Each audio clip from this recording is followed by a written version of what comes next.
Welcome to the Wellness as a Way of Life podcast, your one-stop, all-encompassing source of wellness, knowledge, wisdom, inspiration, and motivation.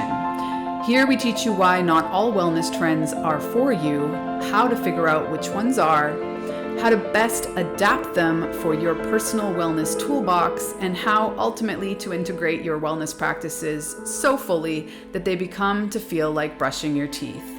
A foundational part of who you are and not a check mark on your to-do list. Is your wellness stressing you out? How counterproductive is that, right? Here we know that in order for health and wellness to be sustainable, we need a less is more approach, leaving the information overload and tips overwhelm behind.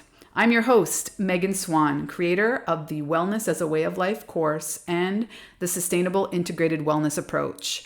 I have more than a decade of experience in the wellness industry and on my own personal wellness journey, learning how to tune into and trust my intuition and drown out all the noise. As a certified IIN health coach, detoxification expert, plant-based chef, yoga teacher, and coach, I will help you distill down the information overload and feel more confident and at ease in your own skin again.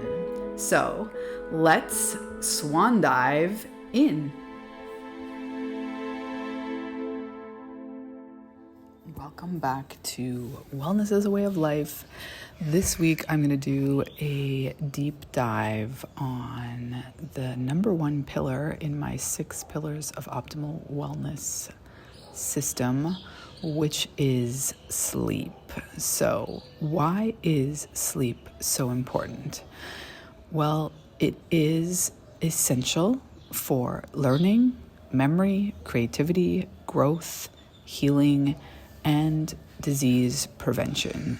So any one of those things in itself would be an incredibly important reason to prioritize your sleep optimization.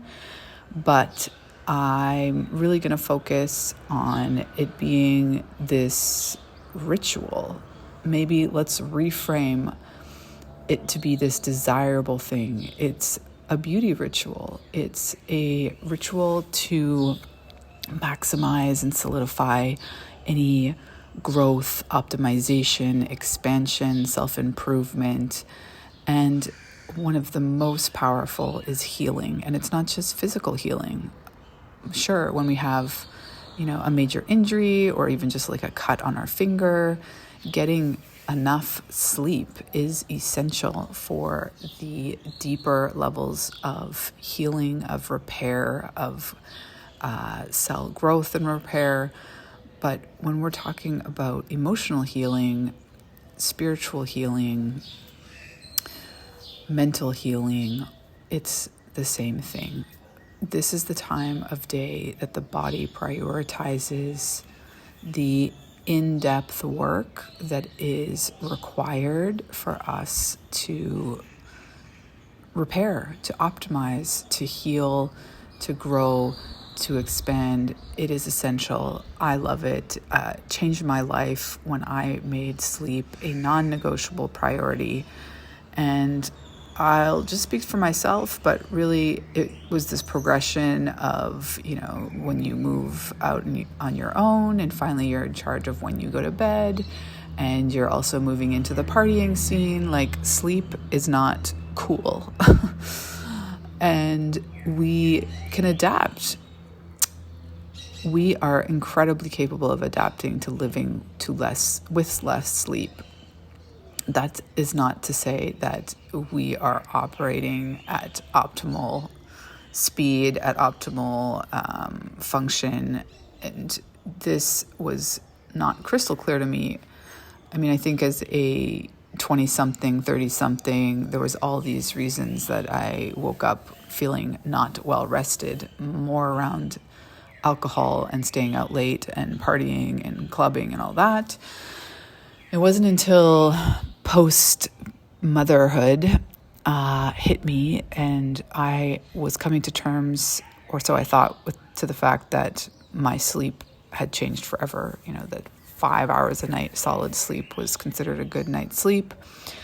But very quickly, I was seeing the cumulative effects of not being able to get a good night's sleep. It was affecting me physically, mentally, emotionally, and ultimately spiritually, in that I just didn't have any mental capacity or physical energy to do anything outside of the basics, the fundamentals, what was absolutely necessary to get through my day as a mother. So there was no space or grace for any sort of spiritual practice. I wish I had encountered my spiritual mentor way back then, because she would have said, changing a baby's diaper can be a spiritual practice. Everything can be a spiritual practice. It's about being present and taking in the moment. However, that is not where I was at that moment in time in my life. I probably wouldn't have resonated right off the bat. It took me a long time to get to where I am now, but essential to that journey, essential to my healing journey, to getting myself to where I am today, to being so much more clear-headed and a better decision maker, feeling more powerful, empowered, very unapologetic about setting boundaries and communicating clearly about my goals, my desires, my intentions. All of that really started when I started prioritizing my sleep cycle. And so, first off, let's appreciate that there are at least 3 chronotypes or phenotypes, meaning we're not all designed to wake up at 5 a.m. I, myself, am an early bird, but that's just one of the chronotypes. You do have the night owls, and then you have the people that are sort of somewhere in between and are more capable of ebbing and flowing, either as an early bird or as a night owl. And also they can really just be much more content somewhere in between that. So just to give you some perspective, logically, if you think back, we, as an animal, it doesn't make sense from a strategic perspective that the entire tribe would go to sleep in the exact same 8-hour window every night, right? You need certain people to be awake and standing guard while others are sleeping. There needs to be some ebb and flow, some trade-off as to when everybody's sleeping. So it doesn't make sense that we all sleep. We're all optimized to sleep during the exact same window of time. So if you have been trying to be a 5 a.m. club person for years now, and it's just so painful for you, feel free to feel better about yourself. There is a quiz. I will link it in the show notes here. I highly, highly recommend that everybody reads. I would have never thought that a book on sleep would be so interesting, but I highly, highly recommend the book, Why We Sleep, by Dr. Matthew Walker, PhD. I'm an audiobook girl, so I listen to it. But the subtitle is Unlocking the Power of Sleep and Dreams. It was really interesting read. It's packed full of statistics and reasons why you're going to be so much more motivated to make sleep a priority if this is something that's been a challenge for you for any amount of time, potentially years.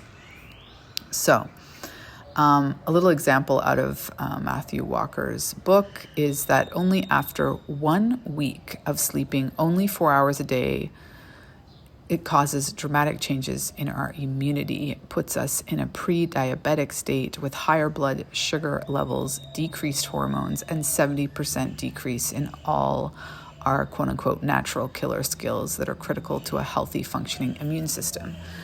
So just not sleeping well for an entire week sets our body into spiral in terms of your long-term health and wellness and disease prevention.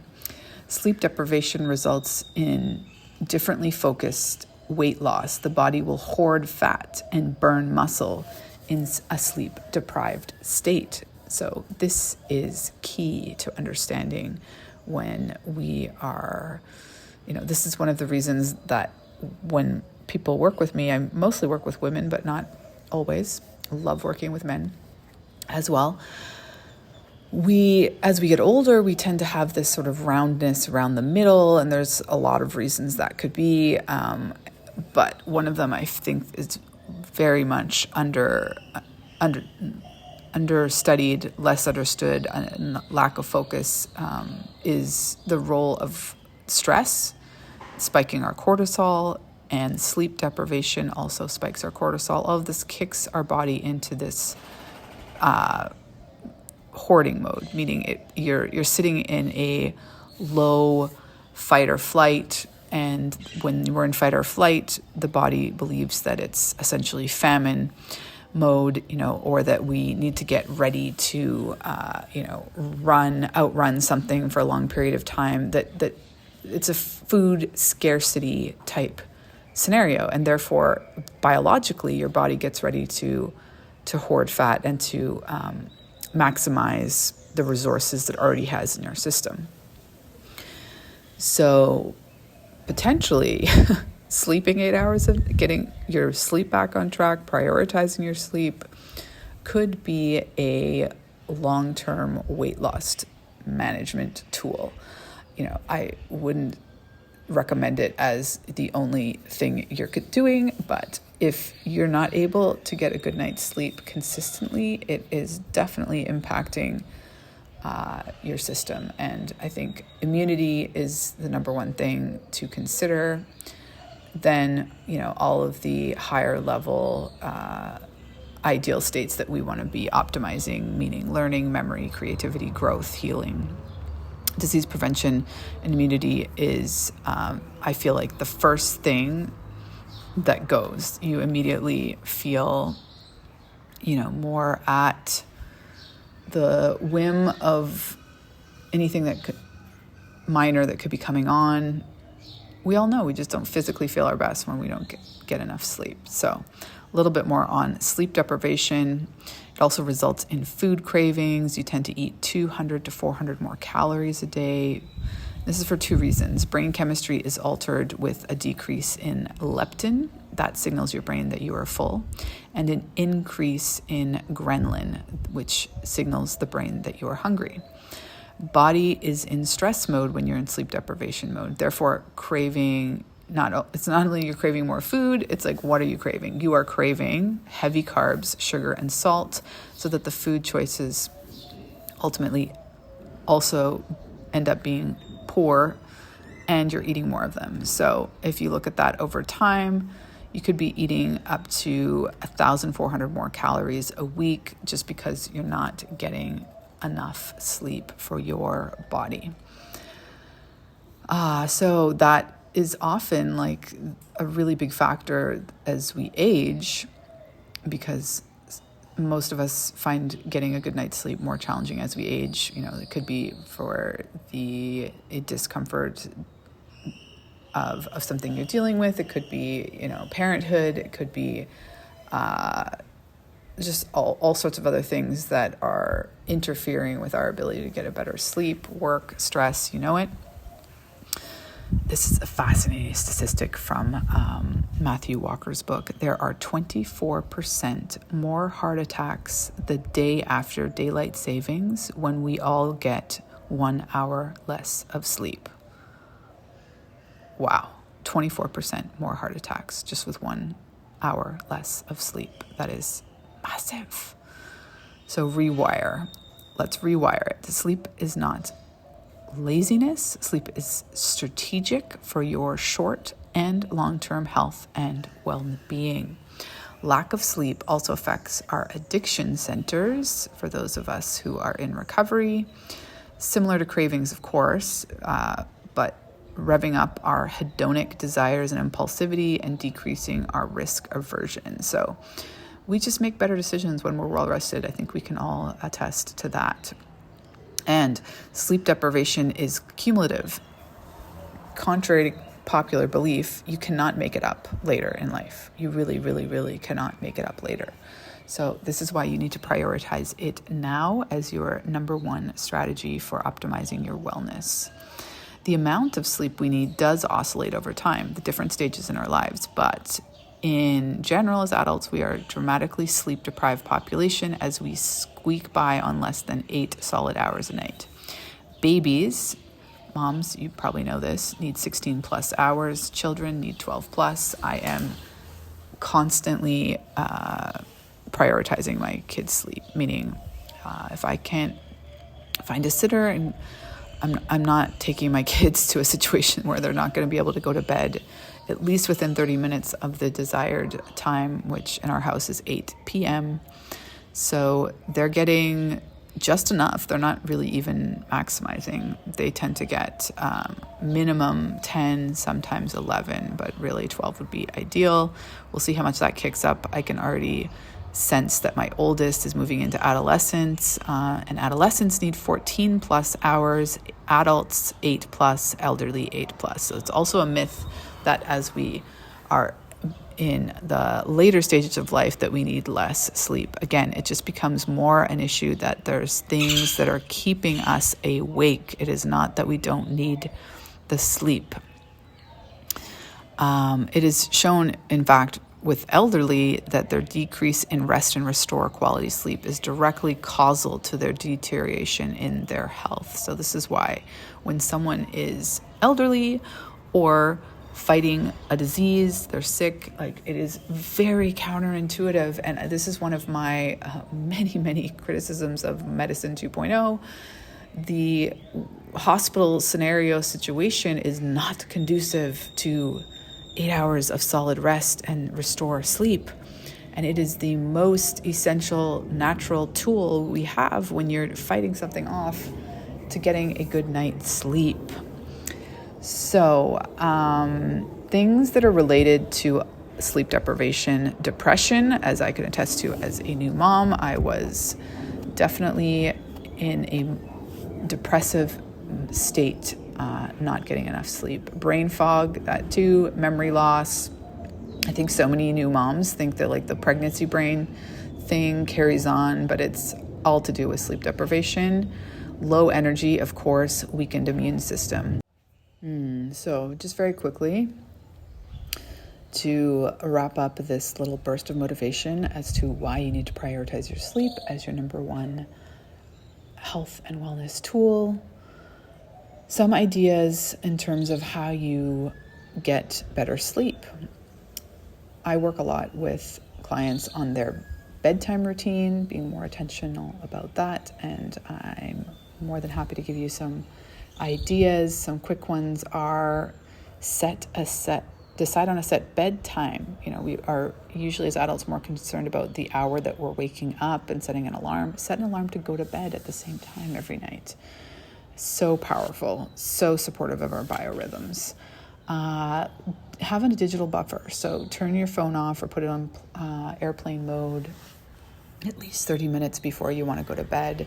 Really mentally, emotionally, spiritually separate yourself from being, needing to be in touch or available right before you're trying to get to sleep. The classic taking a warm bath. This really helps your body transition. Maybe have a sleep playlist. I'm a huge fan. Very gentle, a stretch, a breathe, relax. Can be like 3 little stretches. Maybe practicing meditation right before bed really works for you.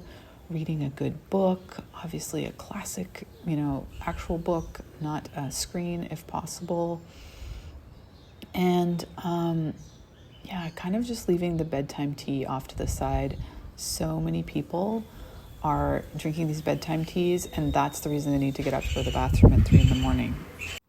So there are a myriad of things that we can consider.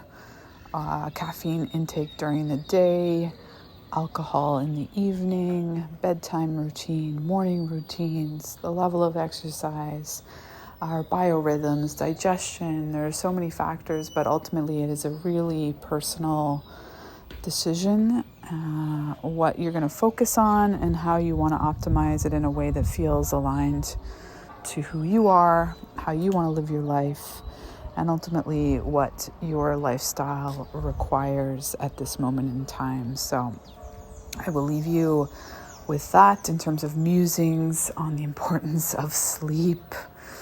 Ooh, my favorite ritual. And please reach out if you want any personal tips or insight or guidance in this regard. It's one of my favorite topics. Highly recommend the book Why We Sleep, as I mentioned. And this is one of the modules that we cover in Wellness as a Way of Life. We cover it from multiple standpoints. So if it's something that feels in alignment, please reach out.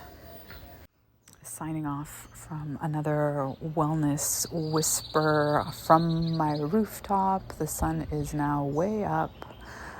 It is a lovely Sunday, and I hope you're enjoying the background noises of Chiapas. Looking forward to having a beautiful day.